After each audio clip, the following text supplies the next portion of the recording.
Binigyan din ang halaga ng paglahok ng mga babae sa usaping pangkapayapaan sa International Conference on Women, Peace and Security. Ayon kay United Nations Special Envoy to the Horn of Africa, Hannah Tete, makapagbigay ng mas malawak na pananaw sa epekto ng giyera ang mga babae dahil kabilang sila sa mga pinakaapektado kapag may gulo.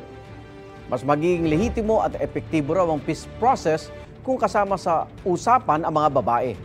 Sa ngayon, nananatiling hamon yan dahil mga nagbabawal pa rin sa mga babae na makapag-aral at magkaroon ng boses sa lipunan, tulad ng grupong Taliban sa Afghanistan. Bukod sa isyu ng kapayapaan, tinalaki rin sa ICWPS ang pagsulong sa karapatan ng mga babae at gender equality.